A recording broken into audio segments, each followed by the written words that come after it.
Сайн уу Улаанбаатар хөтөлбөртэй хамт байгаа үзэгч та бүхэндээ энэ өглөөний мэндийг хүргэе. За би хуульч өмгөөлөгч Ууган Баяр байна. За өнөөдөр та бүхэнд хөдөлмөрийн тухай хууль заасан ялгуурлан гадуурхалтай холбоотой зам ажлын байрны дарамт хүчирхийлэлтэй холбоотой асуудлаар зарим нэг асуудлын хүрээнд зөвлөгөө мэдээллийг өгөхийг зорилоо.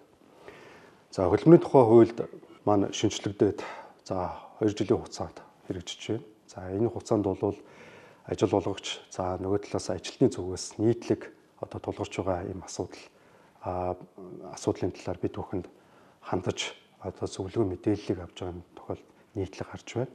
За энэ дотроо бол энэ ажлын байран дээр хөдөлмөр эрхлэлтийн харилцаанд ажилтныг ялгуурлан гадуурхах, за ажлын байран дээр ямар нэгэн альва хэлбэрээр ажилтнанд дарамт үзүүлэх, хүчирхийлэл өгүүлдэх ийм нөхцөл байдал гарч байгаа юм нөхцөл байдлууд бас нийтлэг байна.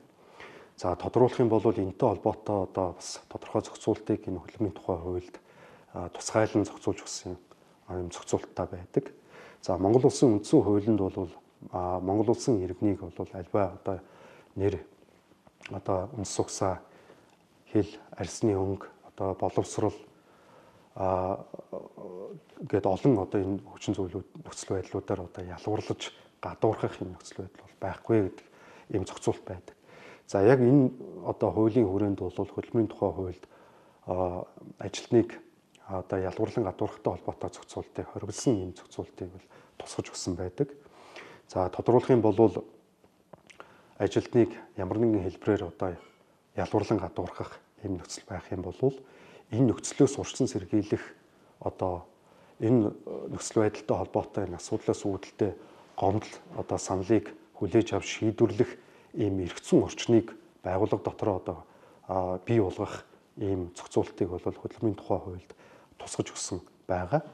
За хөдөлмөрийн тухай хуульд бол байгууллага хөдөлмөрийн дотоод журмандаа бол аливаа хэлбэрийн дарамт хүчирхийллээс үүдэлтэй ийм нөхцөл байдлыг бий болохгүй байх ийм орчныг бүрдүүлнэ гэдэг ийм хуулийн заалтыг тусгаж, за хэрв тухайн ажил олгогч буюу байгууллага ийм эргэцэн орчныг байгууллага дотроо бий болгож чадаагүй, эрсдлээс урьдчилан сэргийлж чадаагүй, эсвэл ийм нөхцөлийг бий болгох ийм нөхцөл боломжийг бүрдүүлж байгаа тохиолдолд бол зөрчлийн тухай хуулиар бол хуулийн этгээдэд бол 1500 торгуулийн ийм арга хэмжээ авч байгаа. Өөрөөр хэлбэл сая 500 мянган төгрөгөөр хуулийн этгээдэд арга хэмжээ авах ийм зохицуулт байна. За нөгөө талаар энэ хэлбэрийн ямар нэгэн хэлбэрээр ялгуурлан гадуурхах хамт олон дотроо эсвэл байгууллага дотроо удирд халамж шалтны ч байдаг юм уу, ажил олгогчийн зүгээс ч байдаг юм уу, аливаа хэлбэрийн дарамт хүчирхийлэл ийм хүчин зүйлүүд байдаг бол ийм бодит нөхцөл байдал бий болж байгаа тохиолдолд бол хуульд бол хэд хэдэн газар хандах, эрхээ сэргийлэх энэ боломжийг бол олгож өгсөн байгаа.